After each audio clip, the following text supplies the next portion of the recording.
Welcome to the Germinate Podcast, where agriculture, business, and innovation take root and thrive. I'm Joe Sampson, and with nearly 2 decades of experience in agricultural equipment and scaling businesses, I'm here to bring you actionable insights, inspiring stories, and strategic advice. Whether you're an industry veteran or just starting out, this podcast is your guide to cultivating ideas, expanding your knowledge, and growing your venture. So let's get started and germinate your path to success. How many networking groups have you joined that meet a couple of times a year and fizzle out? I know a lot of us have. That is why we are creating the Momentum Networking Group. It's going to be led by myself and Mr. Jeremy Kredicke of Syngenta's digital strategy team. Our monthly virtual sessions are going to bring guest experts to help you grow and drive results to your company. Connect, learn, and build momentum together. That is the exact idea of the Momentum Networking Group. Sign up today at embosales.com/events. That's www.embosales.com/events.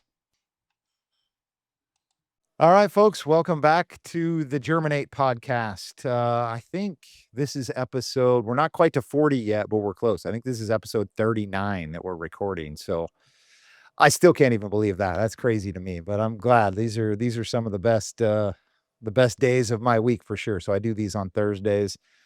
And today we're going to talk about a topic that I think is fresh in a lot of people's minds, especially coming off COVID, but that's lean manufacturing and getting back to the organization of things. So with that, I have a special guest, Mr. Matthew Rassi, with a company called 20 Helping Hands. So welcome aboard, Matthew. Thank you, Joe, and I'm excited to be your 39th. We're holding steady there, just under 40. Right. I can't do any celebrating on 39 yet. Maybe when we get to 40, we'll have a piece of cake or something, right? You got it. 20 Helping Hands. What's up with that? Tell us that story. Sure, 20 Helping Hands. So my wife and I and 8 children, we were formed about 2013. Now we have 11 children. So the numbers don't quite work out. But we've been working and helping others in many different ways for many years. And I love to engage my children in the work, and it is really beneficial for them. Yeah, that's awesome. So I'm going to put you on the spot here. You've got 11 kids. Don't tell me their names, but tell me their ages. I'm sure you get this all the time. Go ahead. Yeah, absolutely. From 26 down to 8, and I've got 4 grands already. So life is moving along quickly. My gosh, that's insane. Good for you. That's awesome, man. So your background into all this probably came, I think we talked about it last time when we had a little conversation, but I'm guessing you worked in the space, but before me guessing, why don't you go ahead and tell us your background and how you got to creating 20 Helping Hands? Sure. So I was in manufacturing for 25 years. The first couple of years, I was with a corporation that was very heavy into lean, Cooper Industries at the time. And I was on their management training program and got to participate on their corporate Kaizen team. I did not know much about lean coming out of school as a mechanical engineer, but loved being in the plant. So the industrial side really appealed to me and quickly got schooled on what lean was and how to engage. I got to see dozens of plants in my first few years, and I got to see what works and what doesn't work. And engaging the team and equipping them so that they can be successful and you don't just have one point of push for improvement is the way to go. And so that's what I have been doing throughout my career, 15 years in lighting, 10 years in medical. So kind of from the Wild West, you could put anything in a box, electrician will figure it out, to medical devices, which are highly regulated, figuring out how to function in lean in a regulated environment. And now the last few years, I've been doing consulting and helping companies in many different industries make more without more people and without more machines, improving the processes that they have.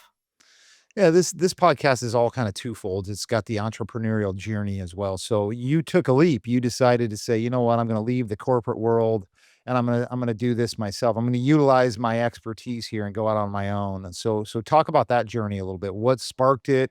Was it you wanted to be more, home more with your kids? What was the spark? Do you remember that day or that moment?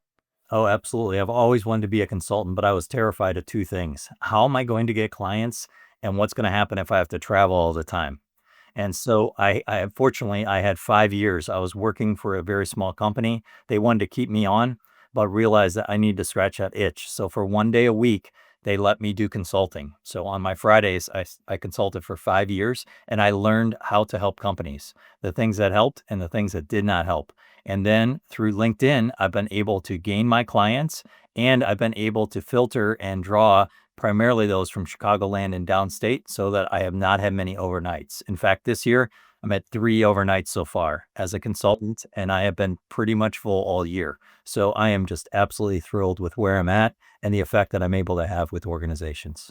Do you spend a lot of time on Zoom calls like this, or do you, I mean, what's your communication like?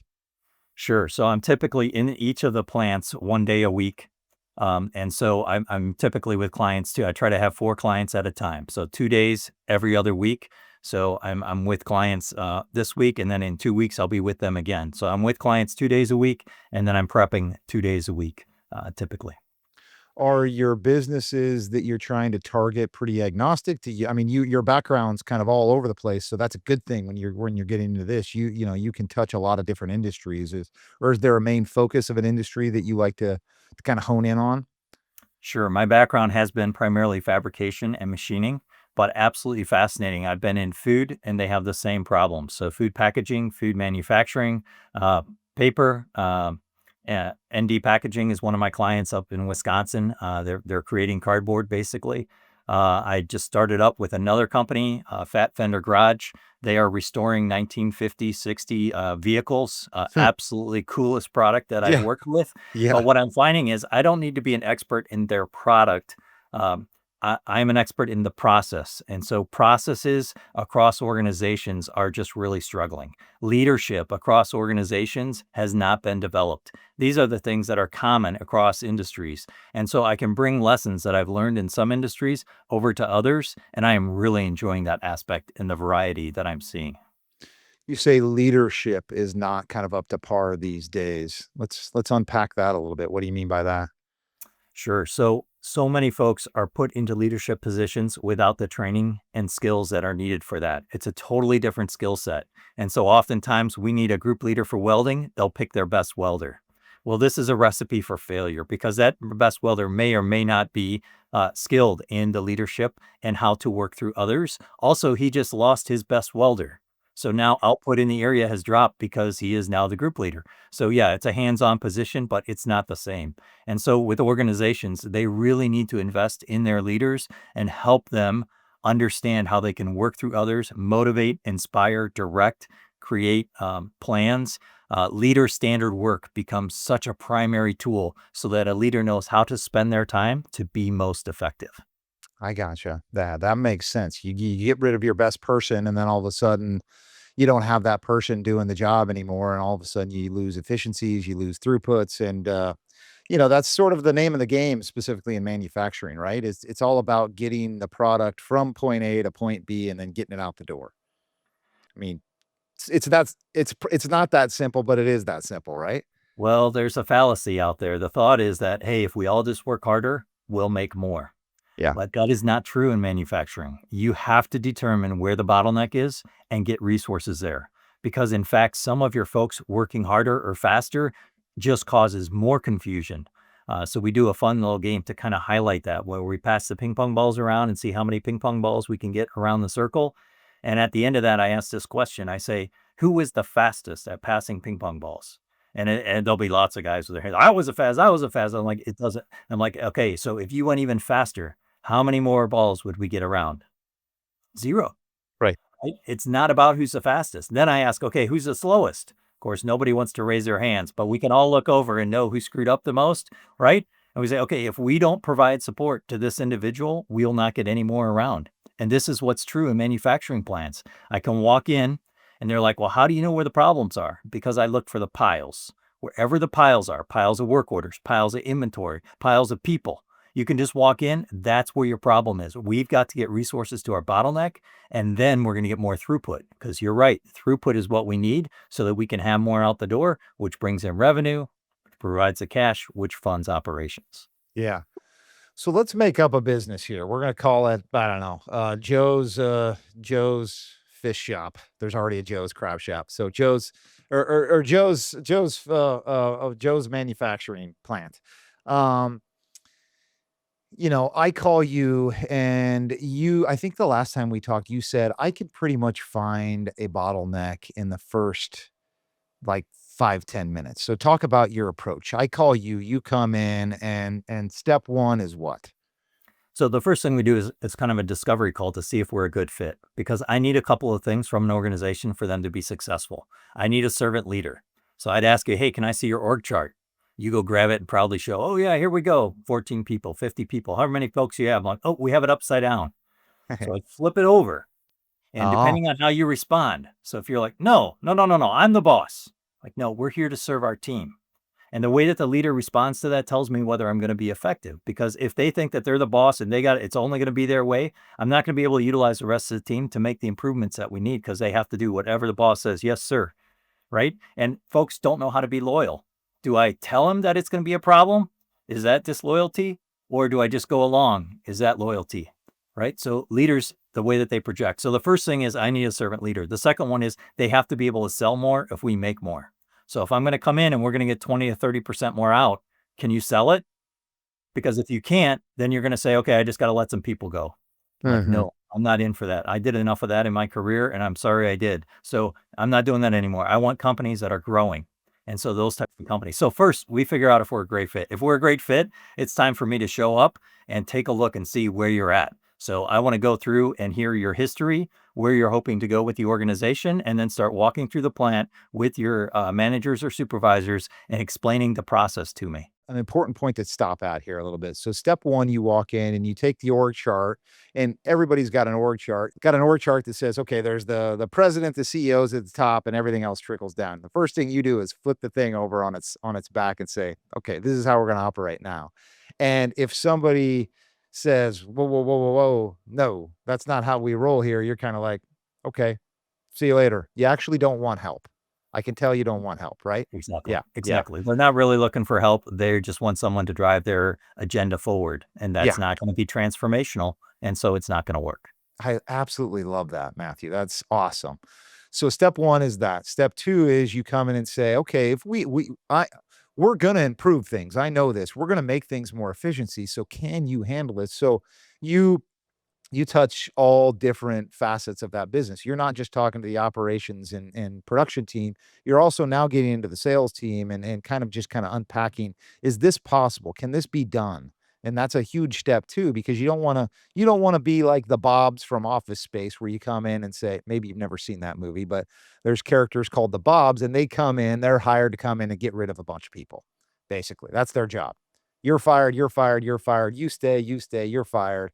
And that's a horrible position to be in as a consultant, right? That's not our jobs. Our jobs is to make things flow and roll and everybody be happy and gaining momentum, and here we go. So I love the fact that you're doing that. You're laying that foundation right off the bat. Yeah. I had found during those 5 years of consulting, if I didn't have those two core things, I looked back which companies were successful with what we did and which ones weren't. And all of them had in common that they had a servant leader and they could grow sales. And the organizations that didn't have that, we were not successful. So by narrowing down that criteria and saying, okay, these are the types of companies that are going to be successful, it's so much more fun for me as a consultant working with organizations that are following these principles and having this success. You said something there too that's interesting. I've read probably, I don't know, hundreds of leadership books and sales books and training books and taken courses and gone through different classes.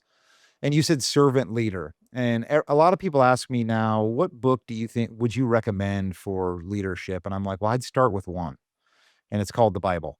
And I would read that, and that's exactly how you should emulate your leadership, because I don't know if that's what you meant when you said servant leader, but I'm gonna go ahead and think that's what you meant. A servant leader is one that washes the feet of others, that gets in the grind, that gets in the foxhole, that's willing to serve instead of willing to just point fingers and kind of be the prototypical boss somebody around. So love that you said that. I'm not sure if that's what you meant, but that's where I took it. Absolutely. Yeah. Absolutely. The Yeah. Josephs, the Moses, those right-hand guys, or the ones that are enabling others to be successful with a humbleness that it's not about me. It's about our organization and how I can help others, employ others, You can just tell the difference from folks that are in the position because they want to be number one, and folks that are in the position because they are working to solve a problem in the industry. They're working to grow their team. That's the type of mindset that we're looking for. And it resonates. So the people that are servant leaders are like, oh yeah, that's us, right? And then the ones that aren't, they're like, well, what is this servant leadership stuff? What does that have to do with business? It's business. And like, exactly. Okay, so I'll just move on. There's plenty of other opportunities. Give me some quick characteristics of a servant leader. They're humble. Yeah. They are seeking to. They're willing to do whatever is needed to be able to help the business grow. They care about their people. Like they know their team's names. They spend time with their team on the floor. They listen to others. They don't expect everyone to bow down to them. They want to hear ideas. Those are some examples. Love it. Love it. Okay, let's move. Step 1, you flip the org chart. Step 2, you ensure that this particular business can handle their growth. Step 3 is what? Step 3 is a discovery visit to see where they are at. So in each organization, I thought when I started consulting, I'd be taking mid-level lean to elite. But what I'm finding is so many of them are much lower on the scale. But it doesn't matter where you're at. Wherever we're at, our goal is continuous improvement and to grow from there. So figuring out where the baseline is and what their biggest challenge is. And so during that discovery visit, I'll meet with their supervisors, managers, the owner themselves, and we'll have a discussion as we walk through the plant. And after that, I end up sending them a report that says, here's the top 3 things you can do to increase your output. If you guys can take it and run, fantastic. If you want some horsepower and to engage your team to help make it happen, I have a Lean Foundations program that's going to really help you out over the next 3 months. Yeah. Or I'm assuming every business has 3 different kind of uniques. I call them, whatever, 3 different steps that you're taking to improve. They aren't all the same is what I'm trying to get at. Is that accurate? So they are not all the same, but they're often very similar.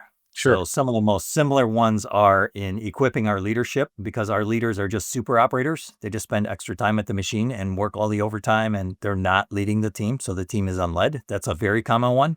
The second one is visual systems. They have no way of knowing how we're doing at each step. They haven't broken it down into bite-sized chunks. So like, oh, we got to get 1 done this month if it's something massive. Well, that's very unmeasurable until the day before when you realize you're not going to get there. Right? Or I'll ask, hey, how's it going today? Oh, it's going great. Like, oh, how much are you supposed to make today? Well, I don't know. As many as we can. How many have you made so far? I don't know. Like, whoa. We got to get something visual up here and be marketing so we know hour by hour how we're doing so we can make adjustments. Our feedback loop has to be much faster.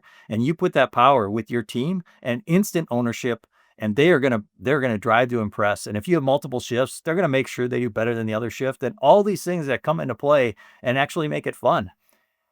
Yeah, I love that. And let me kind of I'll play devil's advocate here a little bit as well. The numbers game, because you kind of said 3 things. There's the super operators, there's visual systems, and then I'm guessing kind of measurables, or I don't want to call them KPIs. That's a scary word when a guy or gal's on the production floor and they hear a measurable, like, uh-oh, I've got to hit, 80 pieces an hour. And if I don't hit that, I'm going to get fired.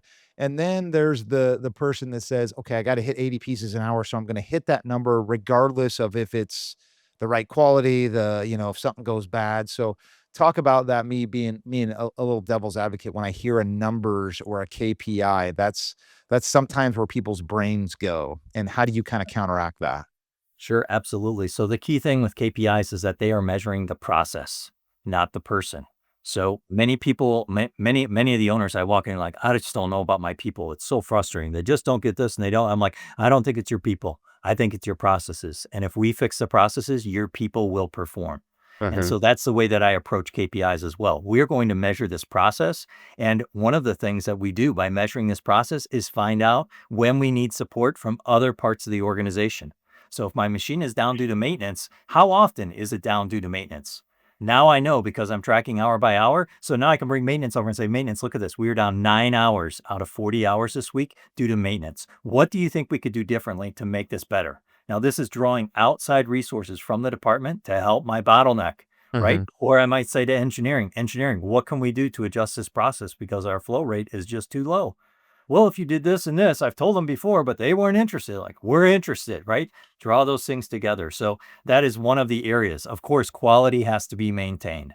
And so that's a constant challenge anywhere. And we talk about this with what I call the multi-level problem. Mhm. So if you'd like me to go into it, I can. We'll talk about running towards problems instead of hiding them.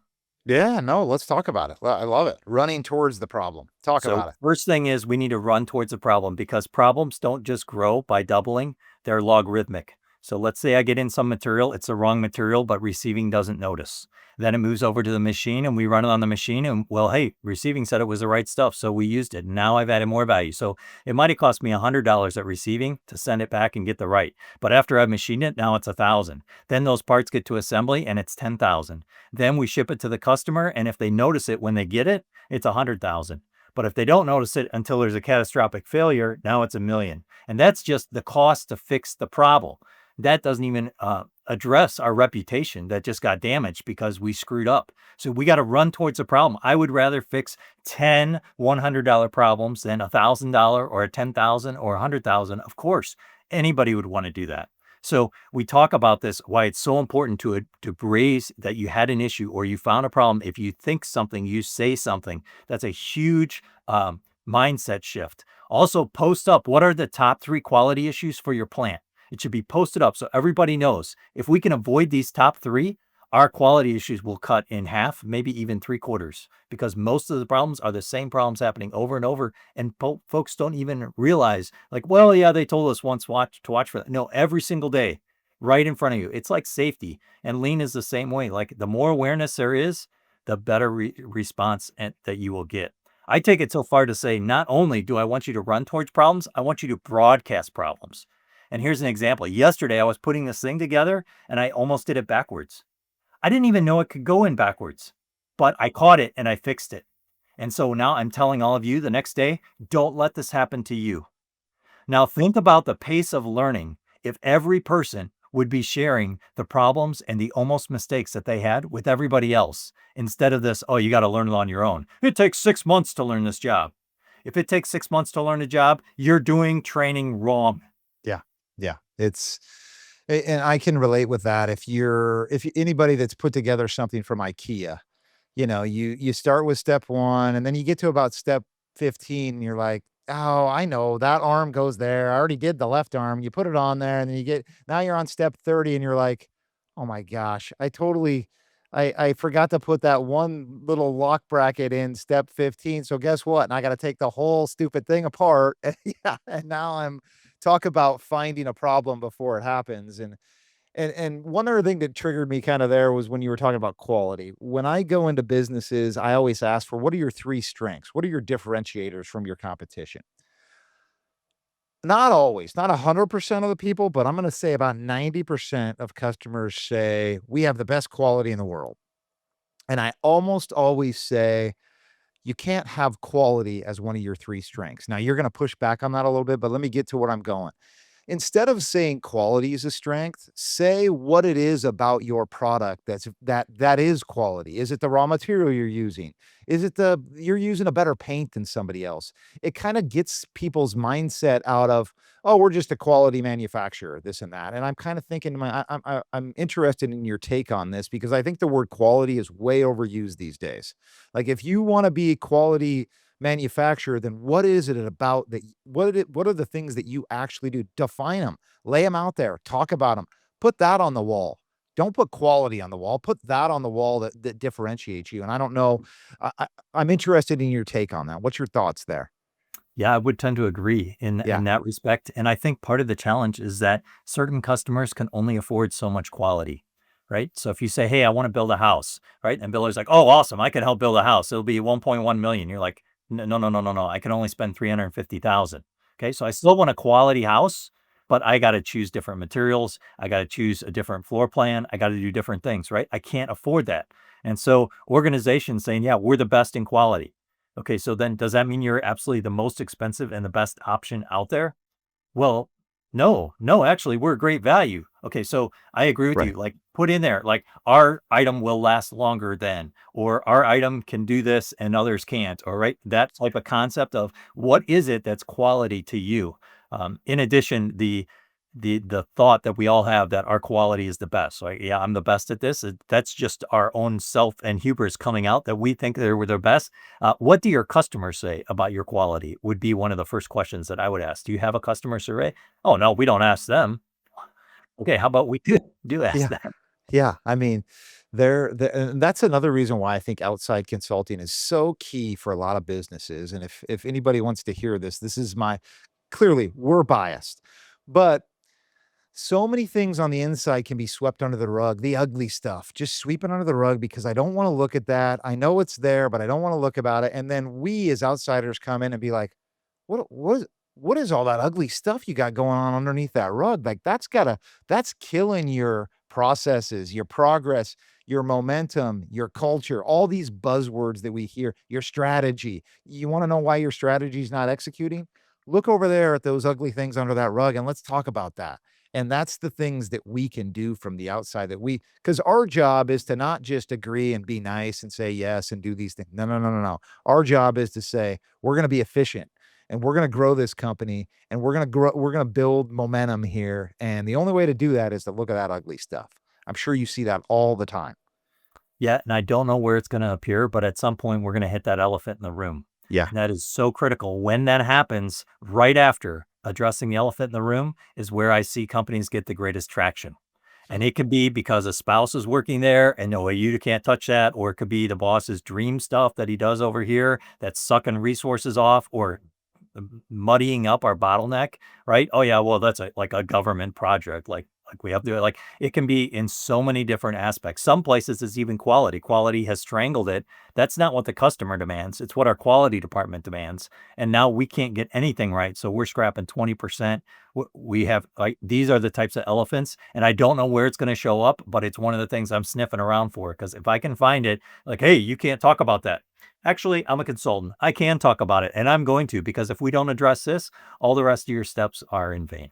Right. You can fire me today. It's okay, but, we're here to address the elephant in the room. So, Yeah. yeah, attaboy out of you, Matthew. I think that's fantastic, advice. Hey, folks, let's pause the podcast for a second to talk about one of the companies making the Germinate podcast possible. Want to give a huge thanks to GBGI. Here's Mark Adams. Thanks, Joe.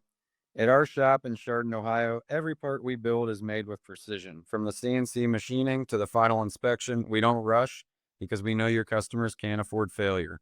If you're a dealer or OEM who wants reliability built in, give us a look. GBGI, built to spec, built to last. Learn more at gbgiusa.com. GBGI, grow with us.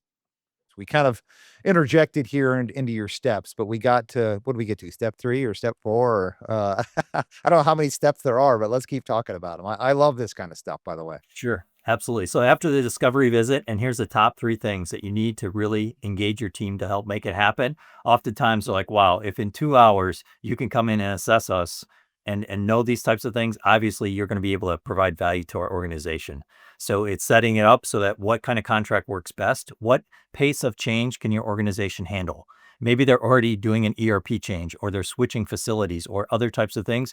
We need to slow it down every other week. I've got other organizations, multi-shift, particularly if they're multi-shift, that I need to be there every week. I may not meet with the core team, but when I go in to meet, I meet with 4 different groups. So I'm meeting with the owner. I've got to have one-on-one time with the owner, the top person in the facility. I spend time with the supervisors. I call it one-on-ones with supervisors, but it's equipping them how to deal with conflict, what motivates teams, how to do leader standard work so that you're being more effective, right? And then I meet with the floor employees as well. So the team members, so that they get this training and they understand why things are happening, what we're doing, how they can be a part of it to be engaged. And then the 4th group is what I call a working group. We are actually living and being lean because to me, lean is not a destination. It's the journey. It's the way of working. So what we need to do is model the way of working so that they get used to that. And then when I leave, they are able to continue to walk in those steps. So we walk as a working group through and we do activities. We do the 5 S's and the Kaizen events, and we are engaging our team and solving actual problems that they have on a weekly basis, and extremely effective to have all those areas. Now, I don't know which of those 4 I'm going to get the most traction. Sometimes it's the owner just gung ho and helping make it happen. Sometimes it's the supervisors that really buy in because they're just so sick of the chaos and the overtime and they just want a real life. they really buy in. Sometimes it's my working group. And other times it's been my floor employees where a number of them have either had experiences with lean or they just see the value and they really take it. And so their areas start to get cleaned and organized and they're solving problems and we get that traction. But as that traction starts to grow, you get those early adopters somewhere, then the others that follow along. And then I just have to make sure there's no poison pills out there that are detracting from the efforts that we're making. What's a poison pill? What do you mean by that?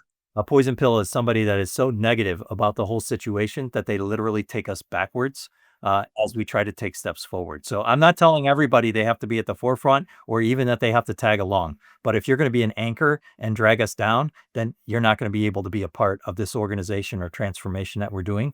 And so oftentimes towards the end of the 3 months, it's been identified that we have an individual or two that needs to have one-on-one coaching. Sometimes they don't participate in the meetings because they're just too negative. So I'll share the information with you separately. And other times the owner is quite clear these things need to get changed. Yeah. Yeah, I love it. The industry specifically, let's talk about manufacturing. A lot of the big guys out there now, let's just talk about agriculture, the John Deeres, the CNHs, the AGCOs of the world. They will come to manufacturers. If you're a supplier to one of those companies, they will come to you and say, before it was, I want you to be ISO 9001 certified. And that was maybe, I'm guessing here, but I'm going to say 10, 15 years ago. It was sort of, we're going to require all of our suppliers to be ISO 9001. Which at the time was a big step. It's like, oh my gosh, I've got to hire a ISO representative to come in here, show us the ways, get all of our documentation, more or less documented. That's really what ISO is just document your processes. It doesn't really mean you have to change anything. You just have to document them. And now a lot of these companies are coming in and saying, not only do you have to be ISO certified, you also got to be, let's call it John Deere certified. We have our own audit that we're going to perform on you. Are you seeing more and more of that? Is that something that the future of manufacturing is going to have to adhere to?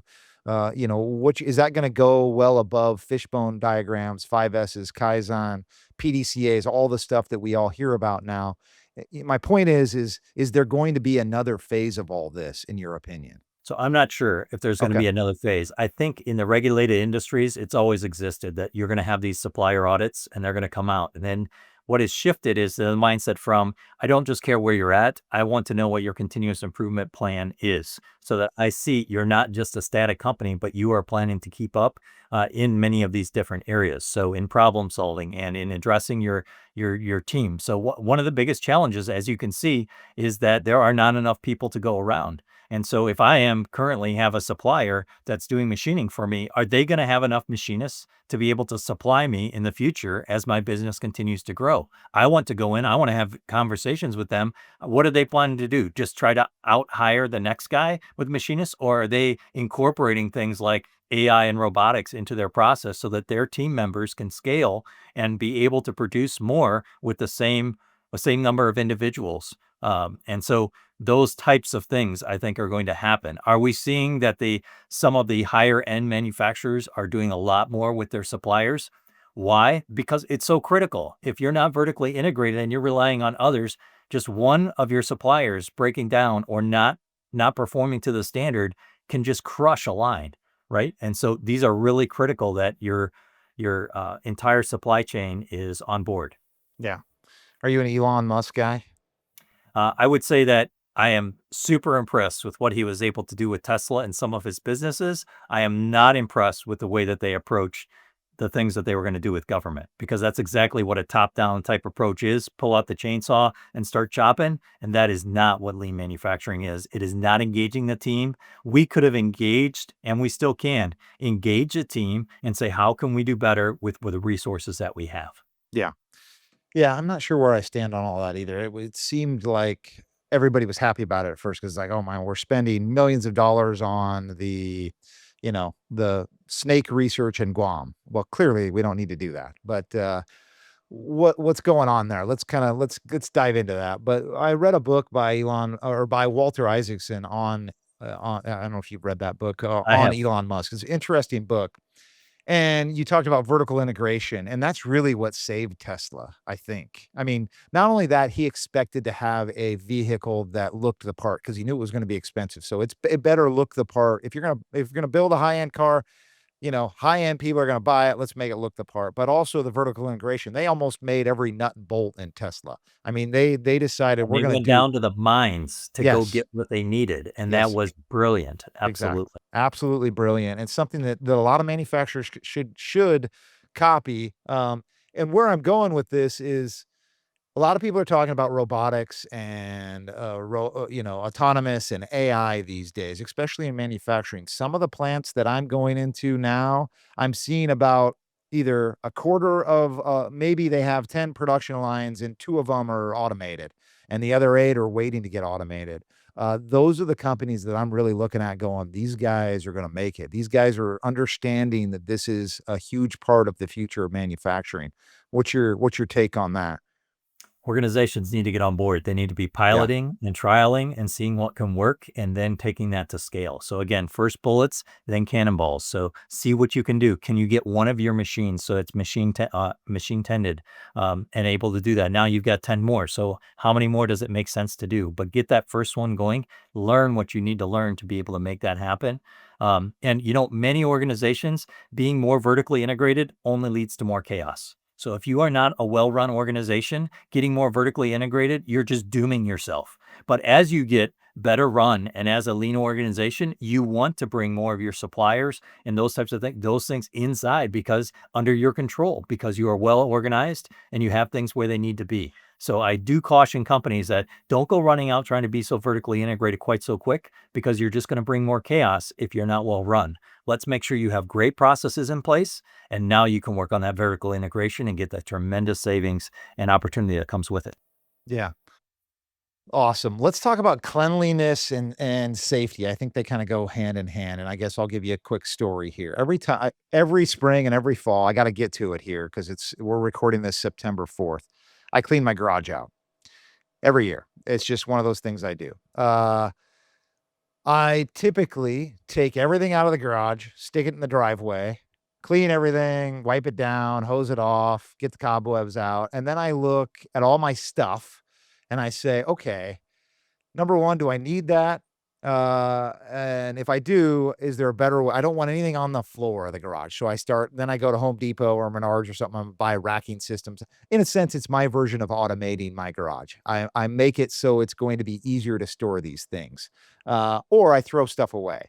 But every time I do that, I end up throwing a large portion of the crap I got in my garage away, and I keep the things that I need, but it's always in a different spot. I put a new racking system up, or I'll hang the hose over here, or I'll do something different. Uh, Cleanliness can go a long ways in manufacturing as well, and I think it's probably way, way overlooked, but I think it's super important. What's your take on I'm sure you see it right when you walk into a place, right? Oh, absolutely. Absolutely. And what you're talking about to me is the core of 5S or even 3S, right? So the thing that would make your garage clean out better is if you would have some friends come over and Yep. and join you, right? So now I've got a large team. We can get everything out of the garage in 20 minutes. Yeah. Then we clean, and the owner then goes through, and you are going to assess your items not by how cool it is or where you think you need it. You're going to assess it by how often do you use it. And based on how often you use it is where we're going to determine what's going to be out and seen and what we're going to actually store. And then, of course, there's going to be 40 to 60% of it that we don't need anymore. And we're going to donate it, sell it, get rid of it, those types of things. But in organizations, this is where I talk about engaging the entire team. So we start with simplicity of 15 minutes a day. I want each team member to spend 15 minutes, and they can start with cleaning, but then we quickly move to organizing. And this is the decluttering and coming up with homes for everything. So the challenge with your garage is that if you don't make signs, lines, and labels to tell you where things belong, the next person that comes in takes the hose, and when they bring it back, they don't know where it goes, so they stick it someplace else. If it had a sign, right, or a label, so I knew the hose goes there, it would go back there. So in plants, it's the same way. I need signs, lines, and labels. So my 15 minutes can start with cleaning, decluttering, but then it goes to making signs, lines, and labels for everything I have. Get rid of those toolboxes and get it up on shadow boards. I want to see and know what we have. when I walk in. You have 5 seconds to find a tool. And I will often challenge organizations like, oh, we know where our stuff is. I'm like, okay, give me a slotted screwdriver, a Phillips screwdriver, and a crescent wrench. Go. Yeah. And I start the stopwatch, and it's 2.5 minutes. I'm Yep. like, if you think it takes 2.5 minutes to go find those simple things, how about when you need a 9/16 socket? Like, Yeah. you have no chance. Get this stuff up. And you know what? You don't need the entire socket set. Figure out what sockets you actually need for your machine and get rid of the other 30 and only have the 3 up there. And then color code them red, blue, green, and color code your bolts red, blue, green, so you know exactly which one to grab, right? So signs, lines, labels. And then, of course, we want to get them into problem solving. So if everybody is spending 15 minutes and they work in that progression, they start with cleaning, but then declutter, signs, lines, labels, organizing, and problem solving. Now we start to get traction because some of them will really take and be able to get their areas going. Yeah. And I don't know where maybe I know it's not just me because this happens to everybody because everybody cleans their garage out in the spring and the fall. But what'll happen is I'll keep it clean for a couple of weeks and then I'll have to work on something. I'll have to go get my socket set and I don't know, who knows? I drop one and it rolls down, it rolls into a crack in the garage. I can't ever find it again. Or I'll ask my son, hey, grab me this, and he'll grab it, and then inevitably it doesn't go back to where it's supposed to go. And then you feed the dog food, and then you spill a bunch of dog food. You don't sweep it up, and before you know it, your garage is dirty again, right? Uh, why does that happen? What's going on with us? And Awesome. it's yeah. So the What's hardest part is the fifth S, and that is to sustain. So how are we going to sustain our gains? It's like you tell your kid to go clean their room on Saturday before they can play. So they do it. Then next Saturday, they got to go clean their room again. Why is this happening? This is happening because we have not put a system in place to sustain it. So the way that we can sustain it, number one, when we get everything right where it's supposed to be, we have the signs, lines, and labels. So everything has a home. We take a picture and we post it up so that we know this is what good looks like. So now your kids have something so that they can see where things are supposed to go, right? The second thing that we talk about is something called daily discipline. You got to do it whether you feel like it or not. So I was fixing the kitchen sink and it's midnight. I finally got the thing to work and I come out and I just dump my tools in the garage. No, I'm Yeah. going to put them where they belong because somebody else might come in the morning and need those things. Now, of course, if you're at home, it's unlikely, but then your kids need it or something like that. Like it can happen. So we need the daily discipline. Or first shift comes in and third shift left a mess. What are we going to do? That's not my mess. I'm not cleaning it up. So then the mess just gets bigger. Instead, we take a picture of it, we clean it up, we send the picture at third shift and say, hey, I noticed you guys left this last night. Don't let that happen again. I took care of it, but don't make this a habit. Okay. That's a way that we can take responsibility and keep it happening. So the next thing we need is an audit. So I need to be checking every week, like for your garage, put an audit sheet out there. And every week you can stop in and say, hey, how am I doing? And what's my score? What do I need to kind of tidy up a little bit? Take 5 minutes a week. And now you don't have to do this huge event where you invite a bunch of people in to try to make it happen. So those are some ways that we can sustain. It is the hardest part of a 5S, except for Mhm. starting. You've got to start.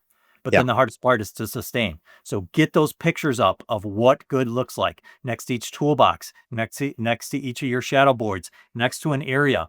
In fact, most machinists, the first thing I'll do is, are these the tools you need? Yep. We'll lay them out, take a picture, print it out, and set it there on the thing. Like now all your tools have a home. It took us not even 5 minutes and all your tools have a home. Now you decide next week which tools you still need because we'll take a new picture and put it there next week. And so they do. They're like, oh, I didn't need this. I didn't need this. I need this. Can we take another picture and get it here? Yeah. Hey, we'll do that. Okay. Now I've just got their whole works because they have a picture. Yeah. So I need pictures, I need audits, and I need what I call daily discipline. And I actually start with the cleaning aspect of the daily discipline. Because if we can't keep something as visual as cleaning on task on a regular basis, you have no chance when it comes to standard work, point of use storage, flow. All these types of things are going to fall to pieces if you don't have the daily discipline to do what needs done, whether you feel like it or not. And that's my definition of daily discipline. Doing what needs done every day, whether you feel like it or not, because I know that's what's going to move my business forward. Man, that's awesome. I need to hire you to come to my garage because it's so true. But if you think about it, what's every business want to do? They want more customers. They want to grow. They want to grow 5%, 10%. They pick these arbitrary numbers. But the point, even if you have a lemonade stand, you want to sell more lemonade. That's the goal. And when I walk into either a store or a restaurant and I see boxes and chaos in the in the the lanes of the grocery store, the hardware store, there's a large chance that I'm not going to find either A, I'm not going to find what I'm looking for. So you're going to lose the sale, or B, I am going to find it finally after 30 minutes of looking, and I'm never going back to that store ever again. Versus if I go into a store and I'm like, man, everything's labeled, there's sweet pictures, this is super clean, there's nothing in the hallways. I'm going back to that store all the time. Same thing with a restaurant. If my shoes are sticking on the floor and there's food all over the place, I don't care how good the service and the food is or your quality is, I'm friggin' out of there. I'm done. I'm not doing it again. And I think that's most people. And so you lose sales if you don't do this stuff. And everybody wants what? More sales. And you just said it's not that hard. It's relatively simple. Number one, you've got to start. And number two, you kept saying it, but what is it? Signs, lines, and labels. Signs, lines, and labels. I'm going to repeat that all the time. You should put that on a Absolutely. t-shirt, by the way. Signs, lines, and labels. And if I only think, oh, I can do that in my own life, and then scientifically too, it's proven that makes you feel better as a human being. It's like Jordan Peterson's book. What's the first step in the 12 steps? Make your bed. Because then the rest of your life is balanced, you feel organized, and you're not having these thoughts go crazy in your mind. So it makes you feel better as a person, as a human being. And it also is going to do the thing we all want to do in business, and we want to grow sales and we want more. And that's how you do it. This is a huge step in how to get there. So I love all these things that you're talking about, man. I mean, it's fantastic. So one of the things that you mentioned there about making your bed, right? And this cleaning type concept is it builds ownership. Yeah. And this is really what manufacturing leaders want. They want their team to take ownership, but then they don't give them the tools to do it. Right. So let's give them responsibilities. It's something you can control, like making your bed. You can control that. Right. I can't control the strategic plan and all these other things, but at a business, I can control my workspace. I can Mhm. have this area. Right. And so as you start to give them control, they will take that and they'll say, hey, what else can I have? Right. How else can I make a difference? Right. And this is building that ownership that is absolutely critical, and the buy-in that we need to be able to make the improvements. I often tease clients because they'll be like, yeah, we need to grow 15%. And I'm like, well, then you ought to just hire another 15% of people. Then I bet Yeah. your chaos will be reduced and you'll be able to make more. Yeah. Like, no. I'm like, yeah, it doesn't happen. If you hire more people, you only have more chaos. You've got to get your processes fixed. And in fact, you probably don't need more people. You just need better processes. And that's what we talk about. It's the process, not the people.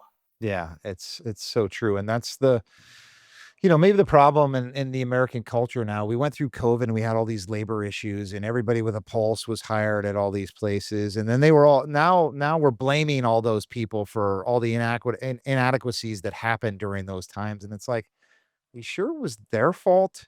I mean, maybe it's a culture thing. I don't know. I don't know where I It's stand on that. rarely. It is Yeah, so rare. Almost right. every organization I walk into, like, I just don't know, like that fab team or the paint team or whatever. I'm like, it's your process. Let's make a robust process. And you just watch these folks fly. And that's the part that I enjoy the most is watching individuals that are so downtrodden and they just can't win. Like people want to be on a winning team. It sucks to practice all summer in football and then you lose your first 3 games. Like that just sucks. And it sucks when you have to work every weekend because your team can't keep up and you're always behind. You're like, this stinks. You Yeah, want people to enjoy their job. Let's make it so they can win. We yeah, got to improve this process so they can be winners. And when they become winners, like just fantastic. I remember organization I was with last year.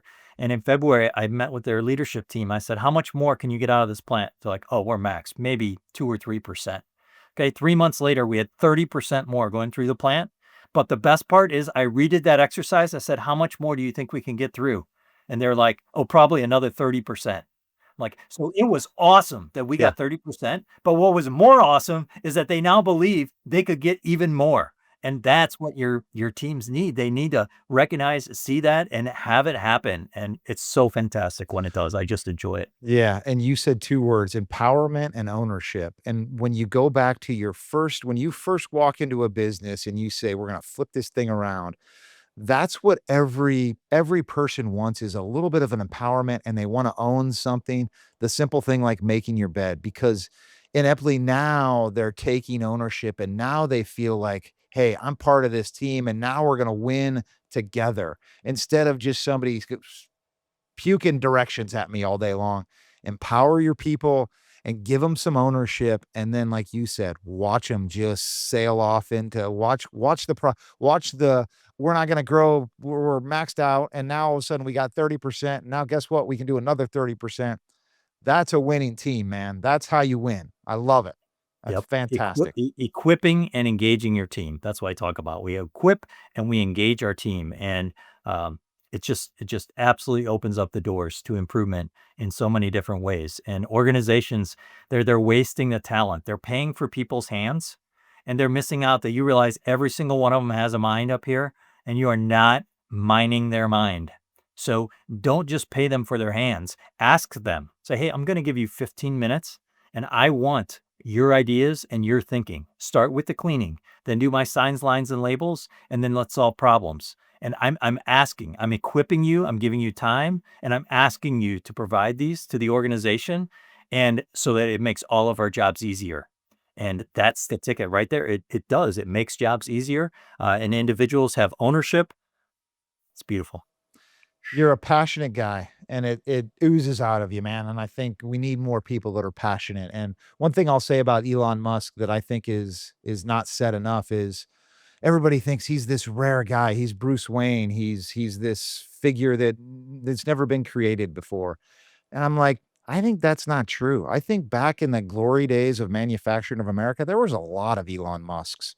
And let's not just put him on a pedestal. Let's try to be a little bit more, let's use resources. Let's be passionate again. Let's be energetic. Let's find ways to, mimic some of the good things he's doing, but change some of the bad things he's doing. There could be a lot of Elons out there. They're out there. We just got to find them. And you got to work with people like Matthew to bring that passion, bring that energy out of you, bring that organization. And I think, I love what you're doing. I think there's a huge need for it, especially today as we're kind of transferring into this weird labor thing, automation. To your point, don't do any of that stuff until you're ready to do it, until you're organized, until you can take it all on, because then you're just going to do what? Provide more chaos to your company unless you fix what needs to be fixed. So tell everybody about your business, how to get in touch with you. You said earlier you kind of like to stay within a territory of kind of where you live. So talk about that so people can get in touch with you.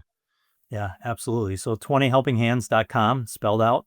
20helpinghands.com is the best place to go. My website, it's got the testimonials from the folks that I've been able to help. So you can see what type of impact and what type of organizations I've been able to work with.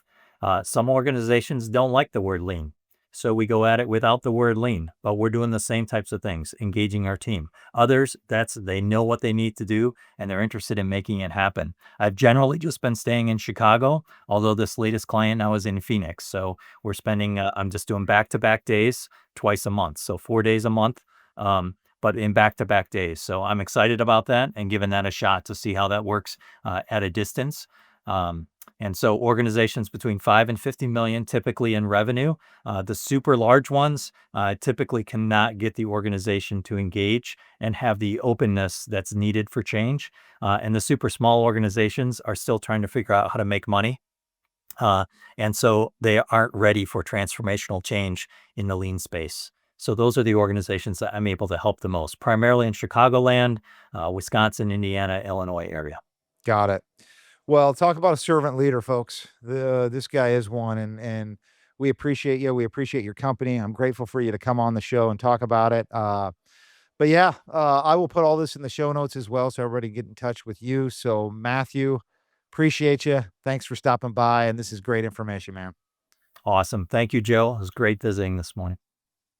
Reach driven leaders with the Germinate podcast. Sponsor our show to align your brand with actionable insights and purposeful growth. Contact us today at embosales.com/podcast. That's www.embosales.com/podcast to partner and inspire our growing audience of professionals. Hey folks, thanks for tuning into the Germinate podcast. If you found value in today's episode, be sure to subscribe, leave a review, and share it with others in the industry. And join me next time as we continue to explore the innovations and strategies shaping the future of agriculture and business. Until then, keep growing, keep innovating, and keep germinating your success.